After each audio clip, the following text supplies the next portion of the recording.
Et salut, ici Chaton Sauvage. On se retrouve aujourd'hui pour que je vous montre mon placard de cuisine et les ingrédients secs que j'utilise, alors je vais pas dire au quotidien parce que j'utilise pas tout au quotidien, mais la base de mon alimentation se trouve dans ces placards, donc je vais vous montrer tout ça. J'ai aussi besoin de ranger ce placard, donc je pense que je vais faire d'une pierre deux coups, ça fera deux choses dans la même vidéo. Et puis je voulais aussi vous dire que ce sera filmé à contre-jour et que je filme à la lumière naturelle. Donc j'espère que la qualité et le visuel sera quand même assez agréable à regarder. Bon, j'arrête de parler et puis c'est parti. La nourriture sèche se situe dans ce placard-ci qui était déjà là quand j'ai emménagé. Et je vous avoue que quand j'ai vu cette taille de placard, je me suis dit mais ça sera jamais assez grand. Et finalement si, il suffit juste de l'organiser un petit peu comme il faut. Alors là c'est pas du tout le cas, hein, je vais vous montrer l'intérieur. Mais c'est vrai qu'au début je me suis dit que ce placard n'allait pas du tout suffire. Et finalement toute la nourriture sèche est stockée là-dedans. Et après bon, j'ai un frigo et un petit congélateur. Donc ça me suffit amplement. Du coup, je vais vous montrer tout ça. Et voilà. Je ne sais pas du tout d'où vient ce meuble, mais du coup, c'est une colonne entière avec deux espaces. Ici, on a la partie la plus grande avec trois étagères. Donc, je vous montre tout ça en détail un petit peu plus tard. Alors, là-haut, il y a deux étagères. Il y en a une tout en haut où je mets les choses dont je me sers le moins. Ça va être du thé, des trucs pour pâtisser, etc. Et on a une autre étagère qui est, pour le coup, plus pour tout ce qui est un petit peu grignotage, trucs apéritifs, biscuits, etc. Alors j'ai mis ça là-haut en me disant que j'y aurais moins accès et que ça me donnerait moins envie. Bon, c'est pas vraiment réussi, mais je laisse quand même ça là-haut, comme ça c'est vraiment pas dans mon champ visuel. Quand j'ouvre la première porte, voilà, je vais ouvrir celle-ci. Voilà, donc c'est pas du tout organisé. Du coup, je vais sortir tout ça et comme ça, je vais pouvoir vous montrer un petit peu ce qu'il y a dans les placards d'une personne végane. Parce que non, il n'y a pas des trucs incroyables qui viennent de je ne sais où. C'est plutôt des trucs qu'on trouve dans pratiquement tous les magasins. Donc voilà. Alors, je vais vous montrer les étagères un petit peu plus en détail avant que ça soit rangé. Donc ici, il y a principalement tout ce qui est pour les pâtisseries, le chocolat, les levures, sucre vanillé, etc. Ici, on passe... Alors normalement, c'est des conserves. Là, il y a un petit mélange de tout. Ici, c'est principalement tout ce qui est farine et quinoa, riz, pâtes, etc. Là-haut, donc c'est le tiroir à grignotage, le placard à grignotage plutôt. Et là-haut, alors soit c'est stockage, soit voilà, c'est des trucs dont je me sers vraiment, vraiment pas beaucoup. Allez, c'est parti, je commence à vider. Alors j'ai deux bocaux de farine parce que j'utilise pas mal de farine, je fais du pain maison notamment et pas mal de cookies, de crêpes et tout ça. Du quinoa, je pense que c'est devenu le féculent que, alors, hormis la patate, mais je pense que c'est mon féculent préféré. Je pourrais en manger tous les jours, j'adore ça. Donc voilà, un peu de quinoa. Et par rapport au fait que, pareil, on reproche souvent aux personnes véganes de consommer des trucs de l'autre bout du monde, sachez que j'essaie toujours de choisir du quinoa français, puisque oui, ça existe. Ici, c'est du riz basmati dans un énorme pot de nocciolata sans lait. Ici, alors c'est peut-être un des trucs que je mange le moins, ce sont des protéines de soja texturées, mais je sais même plus ce que c'était, j'ai acheté ça il y a des années. Elles sont pas comme la version nature, elles ont un autre goût et je vous avoue que je suis pas super fan. Donc il faudrait que je trouve une recette pour les cuisiner, pour pouvoir enfin me débarrasser de celle-là parce que ça doit bien faire 6 ou 7 ans que je les ai et je sais pas vraiment quoi en faire. Donc voilà, si jamais vous avez des astuces, n'hésitez pas. Les lentilles corail, alors c'est pas ce que je consomme le plus en termes de légumineuses, mais de temps en temps j'aime bien. Ici, un reste de riz semi-complet, de la semoule. Alors, vous avez vu, hein, mes bocaux, c'est un peu des fins de bocaux en ce moment. Alors ici, on a un bocal vide. À la base, je conservais les spaghettis coupés dedans. Mais si vous avez vu mon dernier haul de seconde main, j'ai trouvé un bocal à spaghettis.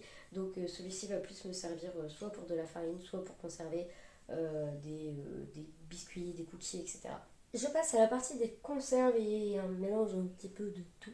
De la chapelure à ne pas confondre avec la semoule parce que pour le coup je trouve que les deux se ressemblent quand même assez bien. C'est pour ça que je mets toujours dans une autre étagère comme ça, pas d'erreur, pas de problème et on n'a pas de mauvaise surprise. Donc de la chapelure, c'est pas ce que j'utilise le plus. Moi je préfère faire la chapelure avec de la farine, notamment de la farine de riz. Je trempe d'abord dans, je pense par exemple à du tofu, je trempe d'abord le tofu dans la farine de riz, ensuite je le passe dans un mélange de fécule de maïs et d'eau pour l'imbiber et ensuite je retrempe dans la farine de riz et j'aime beaucoup le résultat. Donc c'est vrai que la chapelure c'est plus souvent quand ma femme vient que quand je suis toute seule, c'est assez rare que je m'en serve. Des haricots rouges, la base de mon alimentation, je suis fan des haricots rouges. J'ai pas de, alors là j'ai pas de pois chiches mais pareil, haricots rouges, pois chiches, les deux se valent, j'adore ça. C'est vraiment des aliments que j'aime beaucoup et que normalement j'ai toujours dans les placards. Du sucre blanc, alors normalement c'est même pas dans cette étagère là, c'est en bas, mais bon, bref, mal rangé. Concernant le sucre blanc, je voulais débunker un truc parce que là pareil, quand on devient vegan, on entend un petit peu de tout et surtout de n'importe quoi. Sachez qu'il y a quelques années encore, le sucre blanc de betterave était raffiné à partir d'ossements d'animaux. Ce n'est plus le cas, voilà, je tiens à le préciser, ce n'est plus le cas depuis les années 2000 il me semble. Je crois que c'est à peu près ça au niveau des dates parce que niveau hygiène en fait c'était apparemment pas terrible, donc ça a été interdit. Vous pouvez manger du sucre blanc sans problème si vous êtes une personne végétarienne, végétalienne ou végane, il n'y a pas de souci. Après, il est à vous de choisir le sucre qui vous convient. Moi, j'utilise ce sucre blanc ainsi que de la vergeoise, je vous montrerai ça après, de la vergeoise brune ou blonde. C'est ce que je préfère comme mélange dans les recettes, notamment les cookies, les muffins et tout ça. Ici, une petite crème de riz, alors je suis plus crème soja, du sirop d'agave, alors là, il m'en reste plus du tout, enfin, alors là, c'est la fin des haricots. Alors ça, c'est des baies de goji, je sais plus comment on dit.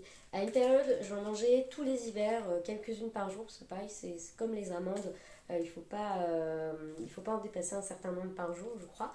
Donc j'en avais acheté, je vous avoue que là cet hiver, j'en ai pas du tout mangé, j'ai pas le réflexe, donc il faudrait que je les mette déjà de manière plus visible qu'au fond d'un placard et que je les mange quand même pour éviter de les perdre un jour, parce que je pense que ça se conserve pas 1000 ans non plus.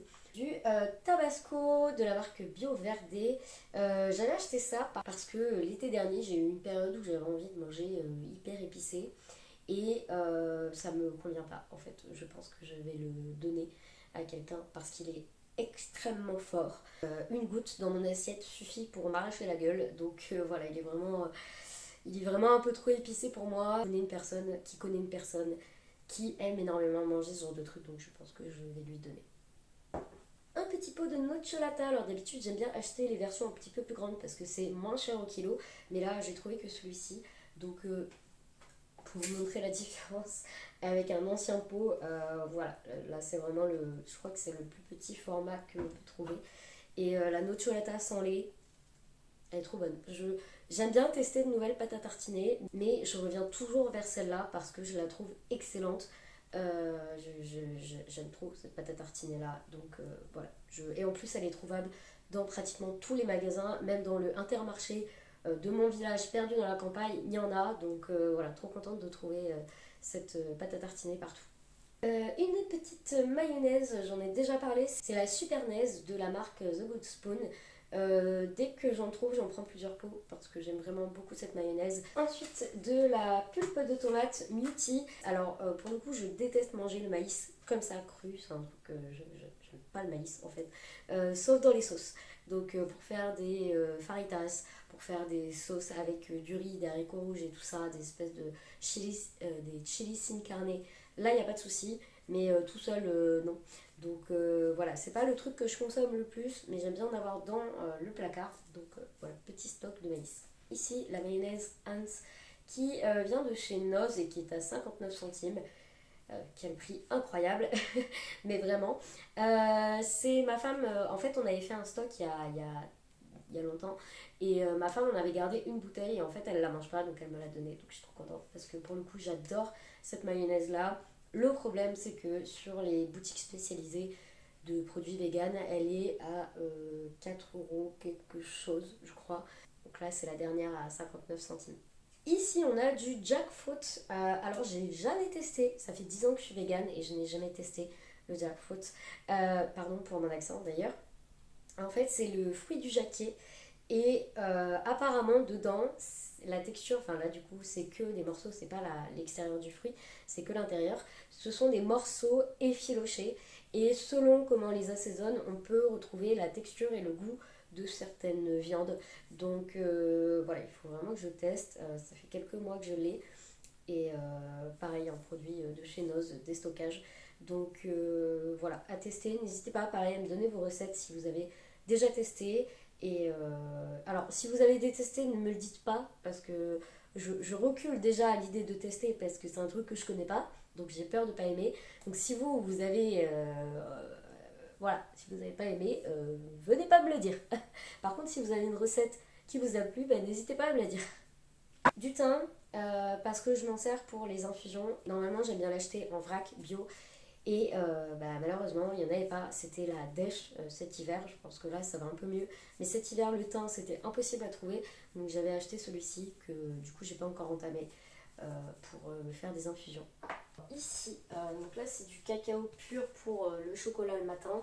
J'en ai encore dans un bocal, mais du coup, j'ai fait le stock. De l'huile de coco. Alors ici c'est du cacao sucré en poudre, donc ça c'est vraiment juste pour les crêpes et les gaufres. Voilà un petit peu de cacao sucré par-dessus, j'aime bien, mais c'est vraiment pas le truc que je consomme tous les jours.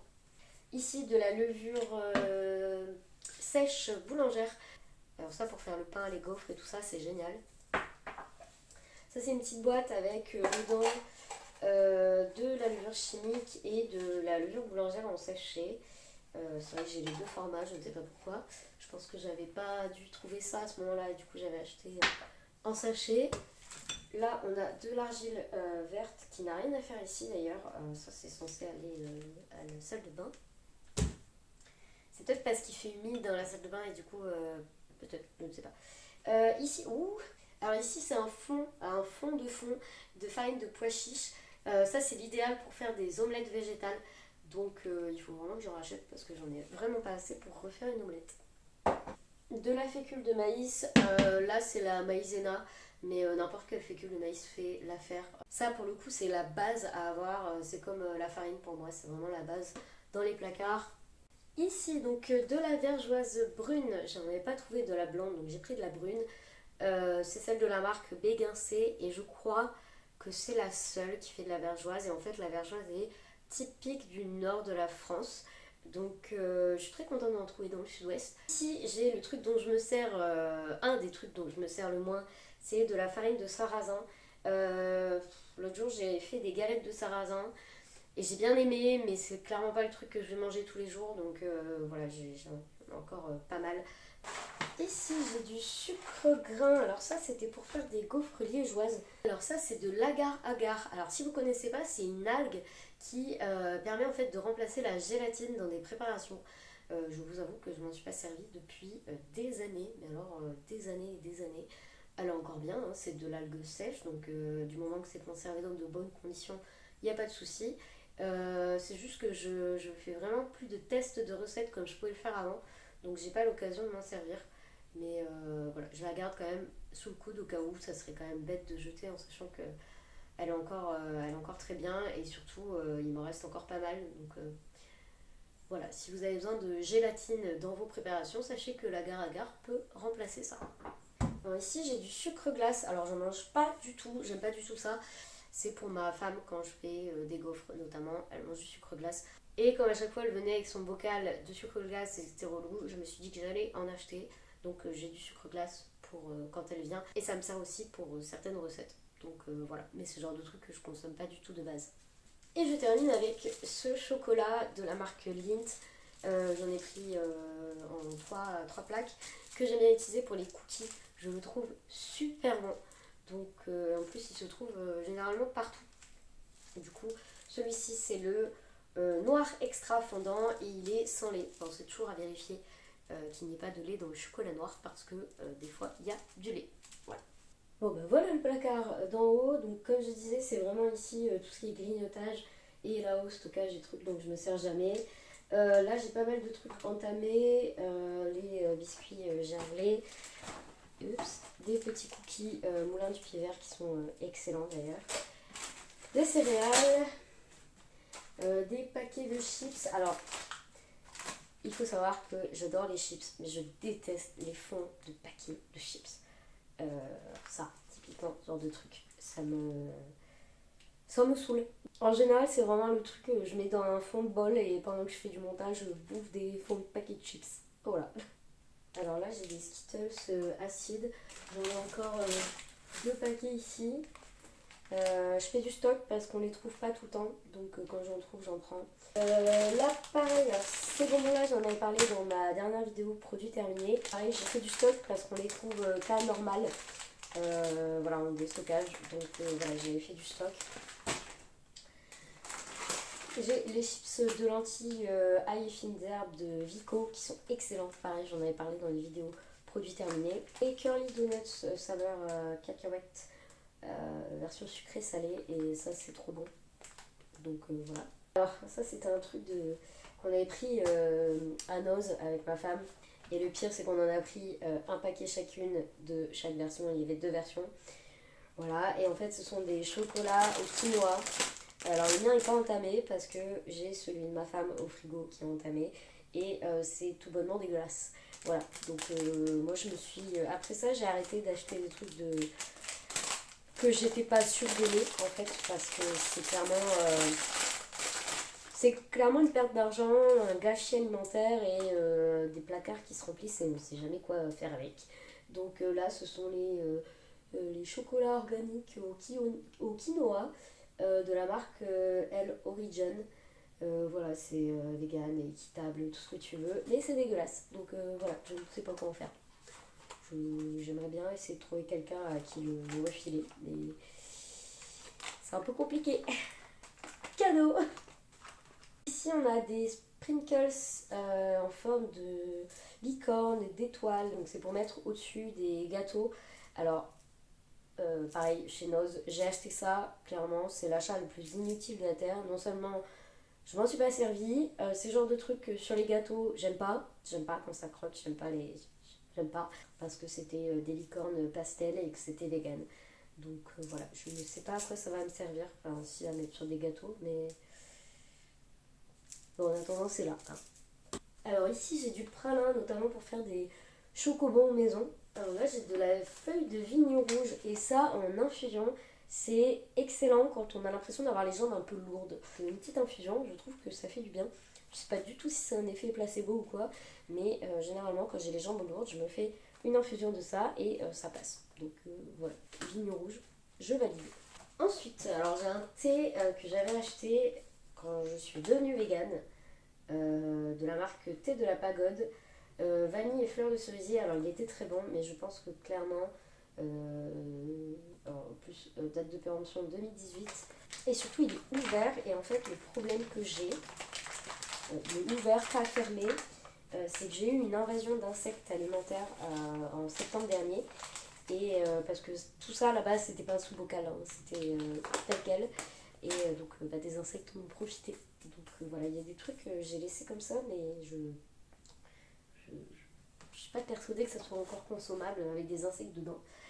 Et là, c'est une infusion détente sommeil, tilleul, verveine et aubépine. Alors j'avais pris ça pour calmer ma toux avant d'aller au lit. Comment vous dire qu'à part me faire me lever 10 fois dans la nuit pour aller faire pipi, ça n'a rien changé. Donc voilà, ce genre de truc que je ne vois jamais. Bon, bah les étagères sont vides, c'est cool. Et maintenant, il faut nettoyer et tout ranger. Donc j'ai catégorisé du mieux que je pouvais. Du coup, ça va rester dans tout ce qui est farine, féculents, sec, tout ça. Les conserves, les petites sauces, les trucs comme ça. Là, ça va être toute la partie en bas qui me sert pour faire des cookies, des préparations sucrées. Là, ça va être tout ce qui est stockage, des trucs dont je me sers vraiment pas. Ça va aller tout en haut. Et le truc grignotage qui va rester exactement le même. Il n'y a pas de grand changement. Voilà, ça serait juste de ranger tout ça.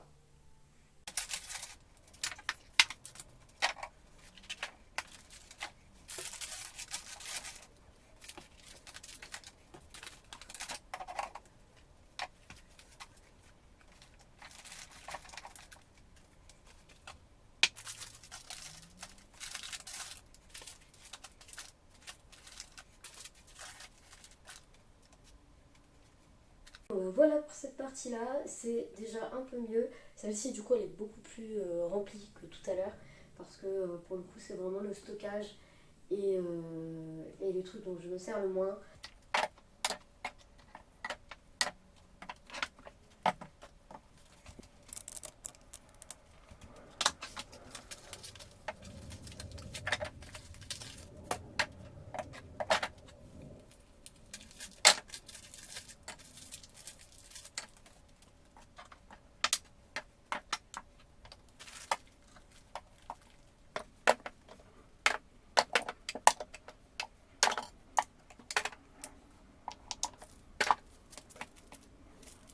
Et voilà le travail. Bon alors, cette partie d'étagère grignotage, c'est moche quoi qu'il arrive. Mais bon, c'est comme ça. Des fois c'est vide, des fois c'est plein et des fois c'est entamé.